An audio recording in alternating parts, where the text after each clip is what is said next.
হচ্ছে ভগবানকে ফুটিয়ে তোলাই, ভগবানকে জীবনে ফুটিয়ে তোলাই মানুষের মনুষ্যত্ব। আর কি বলছেন, আমাদের সারা জীবনটাই হলো একটা অঢেল ও বহুধা সুযোগ। অনেক সময় পেয়েছি আমরা, যতদিন আমাদের আয়ুর তো অর্ধেক ভাগই বলে না যে আধ ভাগও দিদে গোয়াইনি, জীবনের অর্ধেক ভাগটাই ঘুমিয়ে কেটে যায় আমাদের। সুতমিত পদাবলী আছে বিদ্যাপতি, সুতমিত রমণী সমাজে, ছেলে বন্ধু স্ত্রী এই নিয়ে, সন্তান স্ত্রী বন্ধু এই নিয়ে আবার জীবনটা কেটে গেল। অর্ধেক জীবনটা কাটলো ঘুমিয়ে, অর্ধেক জীবনটা কাটলো সংসারের জন্য। তাহলে অঢেল সুযোগটা আমরা কাজে লাগালাম না। আমাদের এই সুযোগটা দেওয়া হয়েছে ভগবানকে আবিষ্কার, কথাগুলি খুব বুঝতে হবে, ভগবানকে আবিষ্কার, অনুভব ও অভিব্যক্ত করতে।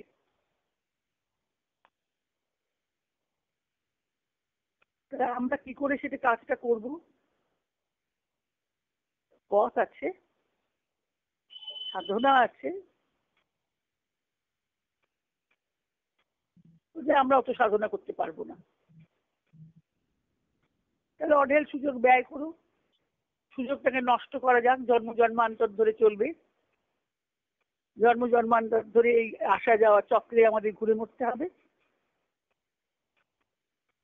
সেই জন্যে জন্মটা যে হয়েছে আমাদের মানুষ জন্মে, এটাই আমাদের সার্থকতা যে ভগবানকে ফুটিয়ে তোলার সুযোগ আমাদের দেয়া হয়েছে। সেই সুযোগটাকে কিন্তু আমরা কাজে লাগাই না। সেই জন্য আমাদের কি করতে হবে? মা বলছেন চিত্ত দর্পণকে মার্জনা করতে হবে। মহাপ্রভু বলেছেন শিক্ষাষ্টকে, মাও বলছেন, মাদার বলছেন আজকে তো মায়ের আবির্ভাব মানে পদার্পণ, সারাক্ষণই আমরা মায়ের ভাবেই ছিলাম। যে আমাদের মন, বুদ্ধি, চিত্ত এগুলিকে স্বচ্ছ করতে হবে, ট্রান্সপারেন্ট করতে হবে। তাহলে ট্রান্সপারেন্ট করতে গেলে প্রথমেই কি দরকার? প্রথমেই নিজের বাসনাগুলিকে চিনতে হবে। বাসনাই মলিন করে দেয়।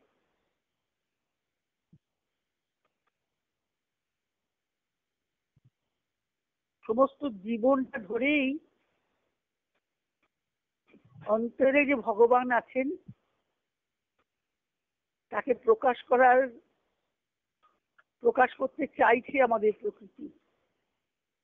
প্রকৃতিকে তারই প্রকৃতি, এবং প্রকৃতি মানে শক্তি। শক্তি ছাড়া শক্তিমান থাকতে পারে না।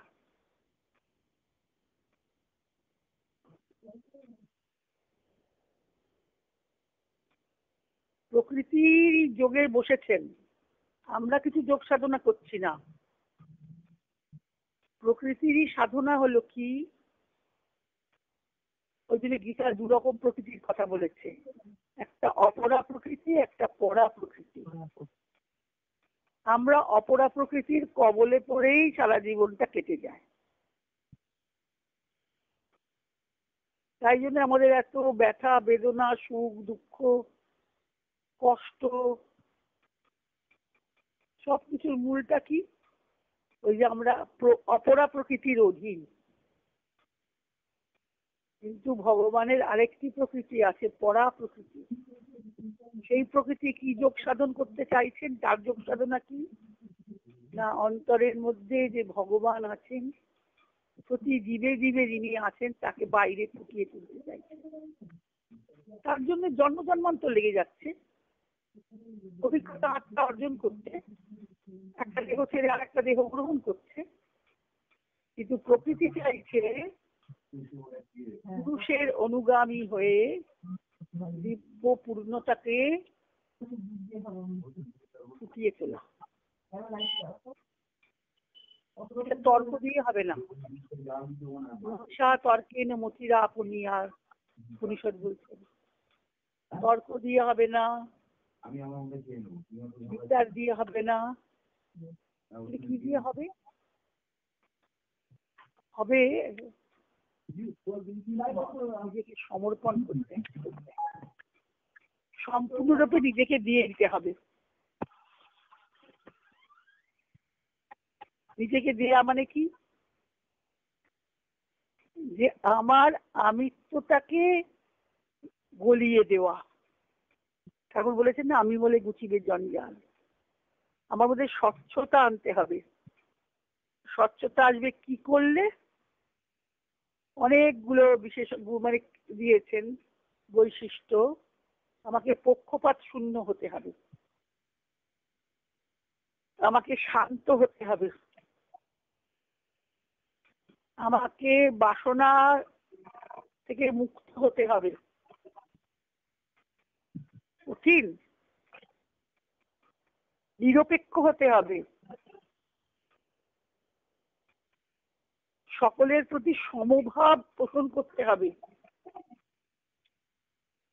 সমত্তম যোগ উচ্চতে গীতা বলছেন, সমতাই হলো যোগ, আত্মার সমতা।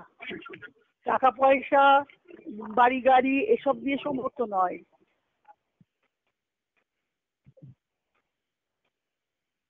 আমাদের কি হতে হবে? এই স্বচ্ছ একটা শুদ্ধ অমলিন শান্ত আনন্দময় ভগবানের হাতে যন্ত্র হতে হবে, নিখুঁত যন্ত্র হতে হবে। তার জন্য আমাদের কি করতে হবে? আমাদের শুদ্ধ আস্পৃহার প্রয়োজন। আস্পৃহা মানে কি? স্পৃহা মানে চাওয়া, আস্পৃহা মানে মানে সম্যক ভাবে পূর্ণভাবে চাওয়া। বুদ্ধি তাকে বুঝতে পারে না। ইন্দ্রিয়ের থেকে কি ইন্দ্রিয়ানি পরান্নাহু বলছেন। আমরা ইন্দ্রিয় দিয়ে যে বোধ করি, বাইরের জগতের বোধ হয় চোখ কান নাক জিভ ত্বক দিয়ে, কিন্তু সেই ইন্দ্রিয়গুলি বাইরের জগতের যে বোধটা হচ্ছে, সেই বোধটাকে বাইরে আমরা সত্য বলে জানছি, কিন্তু সেটা প্রকৃত সত্য নয়। তার আড়ালে যে সত্য আছে, তার যে বস্তুর যে স্বরূপ, সেটাকে আমরা দেখতে পাচ্ছি? দেখতে পাচ্ছি না। কিন্তু অন্তরে তাকে জাগাতে হবে, অর্থাৎ ভেতরে আমাদের একটু ডুবতে হবে। বুদ্ধি দিয়ে তাকে পাওয়া যায় না। বুদ্ধির পরপারে তিনি বলছেন ইন্দ্রিয়ানি পরান্নাহু। অন্য কিছু থেকে ইন্দ্রিয়গুলি শ্রেষ্ঠ হলো। ইন্দ্রিয়ের থেকে ইন্দ্রিয় পরম হলো। ইন্দ্রিয়ের থেকে মন শ্রেষ্ঠ হলো। মন দিয়ে তো আমাদের শুরু করতে হবে। ইন্দ্রিয় থেকে মন শ্রেষ্ঠ হলো। মনসস্তু পরা বুদ্ধি। মনের পারে হলো, মনের থেকে শ্রেষ্ঠ হলো বুদ্ধি। যো বুদ্ধে পরতস্তু সব। রবীন্দ্র বলছেন বুদ্ধি যখন তাকে বুঝতে পারবে না, বুদ্ধি দিয়ে বোঝা যায় না, কারণ বুদ্ধির পরপারে তিনি, যিনি বুদ্ধির পরপারে তিনি সব, মানে তিনি পরম পুরুষ, তিনি পরম ভগবান।